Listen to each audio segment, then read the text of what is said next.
the ring down there on the banks. Yeah, they'll be having all the friends and family here today, and they'll be loving going on the podium later in front of them. Well, the final race of the day will be the men's K4 500 metres. Absolutely, and it looks like the wind's picked up again. You know, they're a good 3 seconds off the world record there in the previous race, but I'd say the wind is back on. We have probably the top crews in the men's today, so will we be seeing another world's best time in this competition? Well, the men's K4 500 has changed down from the previous Olympic event, which was the K4 1000 metres, so it will be half the distance in Tokyo. And Johnny, what impact will that have? Is that a positive move, do you think, for the sport? It's a great event to have in there. You know, I think it's one of the best events to watch. You get all the tactics happening, you get stuff changing throughout the races, but you also get to see the absolute top speed that crews can produce, and the margins are always going to be pretty small. We have two crews today, though, that are really going to be wanting to make those margins not so small. And I'd say that would be the Germans and the Spanish. They've really been dueling it out over these first couple of years that are being back in the Olympic programme. Having said that, there's going to be a lot of crews that also don't want to let them get away, so it's going to be interesting to see. And I suspect if the conditions stay fast, that could produce some really special times. Well, they have the French crew in lane 7, Maxime Beaumont, Frank Lemuel, Guillaume Bourget and Francis Mouget. Silver medalists in Poznan, though Lemuel will take the place of Le Floc de Courchemont today. They have to change it up a little bit. They're going to be testing things out, seeing what works, and then going away and making decisions. But they're being stroked. You know, the athletes in the front of the boat there is Maxime Beaumont, absolute legend of the sport. Really great paddler for 500 metres. So they couldn't be better placed than having him in the front. Well, in lane 8, another really experienced crew. That's Emmanuel Silva, João Ribeiro, Messias Batista and David Varela of Portugal. They're in lane 8. In lane 6, that's Slovakia's Samuel Balash, Eric Vulcek, Csaba Valka and Gabor Jakubik. Absolutely, the Slovaks, they held the world record in this event for a long time before it came back into the Olympic programme recently. Before it got introduced there, as they really know how to move a crew boat, and they've shown that by qualifying in the central lanes there. But the Spanish crew there, they're one of the absolute class acts, I suggest, for this regatta, as are the Germans, who are next to them there in lane 4. As we have them popping up one by one, very clever, nicely done. Hello, oh, hello.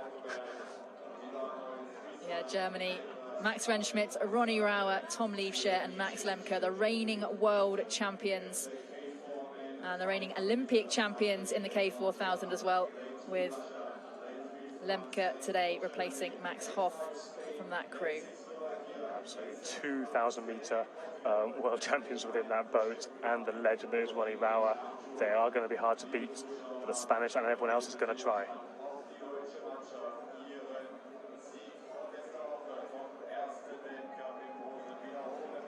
Well, here we go in the final event of this Canoe Sprint World Cup here in Duisburg, the men's K4 500 metres. It's an absolutely fantastic start for France. Germany going well, as are Russia out in lane 2. Absolutely, that may well be the deciding moment there. The Spanish really didn't time their exit from the bucket well, so they've given themselves extra work to do. If they can come through this, it'll be very impressive, as they are squeezing up onto the shoulder of the Germans. But the Germans are in control, the French are also looking strong, as are the Russians actually on the far side. This is a really great race. It's a line all across the field. Germany do have just the edge over the rest of the field as we come towards the 200-metre mark. Russia there as well. Nothing to separate the rest of the field, though, as we push towards the closing stages of the race. Germany in the lead, but they certainly don't have anything guaranteed to them at this stage. Spain gritting their teeth after that poor start. They've moved themselves into the bronze medal position. Russia going really well as well. Germany reaching out, long strokes, pulling themselves away from Russia. Germany still in that gold medal position as they come towards the finish line. Germany take gold. It looked like Slovakia, though, that pushed through to take the silver just at the last minute, with Russia with the bronze medal. Well, the Germans there, they looked cool.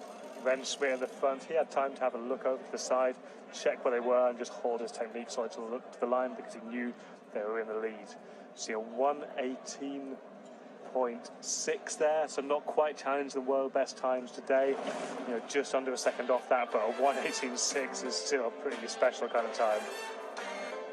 A really classy performance, Johnny, from this German men's K4. Quality and speed and power across the board. So a brilliant performance from Tom Liebscher to win the men's K1 500 metres yesterday. Our reigning world champions do it again. They won gold in Poznan, gold here again in Germany. Spain, not quite enough for them to come through for a medal. As Johnny said, poor start from them out of the blocks.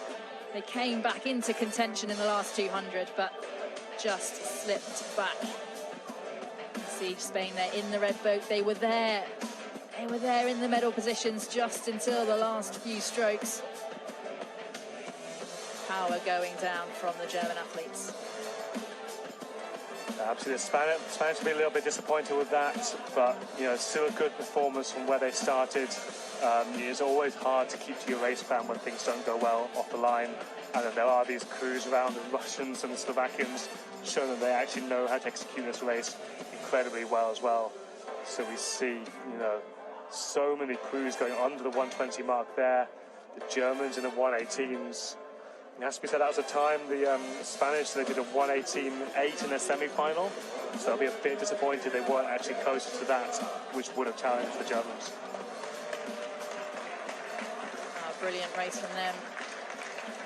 Max Remschmidt, Ronnie Rauer, Tom Liebscher and Max Lemke. Gold medalists for Germany. Absolute superstar crew. Ronnie having particularly raced here on so many occasions.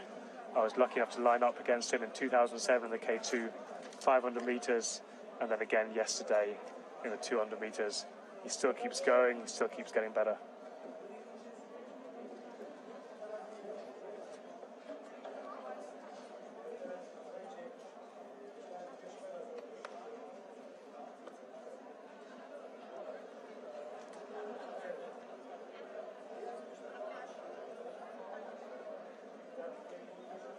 Well, I think a lot of the German crowd came here today to see the K4 boats, to see how they go, and you haven't let them down, guys. That was a great race, Tom. How did it feel out there? Yeah, the race was good. Always when you take a gold medal, it's a good race, but it was a special day for us in front of our home crowd, and we are happy about that we could take the win. And thanks for the voice. Thanks. Ronald, we haven't heard from you this week very much. A tougher race this week. The Spanish were back. There are a couple of other boats there. Did you feel it would be a harder race this week? Yeah, we enjoyed always the battle between the Spanish guys, our friends, and us.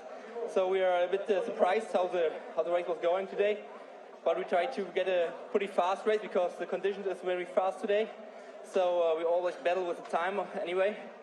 So yeah, we're quite happy tonight. Now it was the first step to the World Championships, and yeah, we're happy. Ladies and gentlemen, put your hands together for your K4 medal-winning crew from Germany.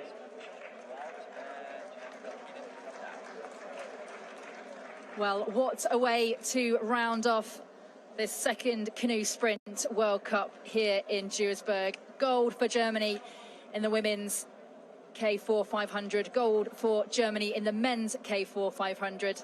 And quickly from you, Johnny, what have you enjoyed most about this afternoon?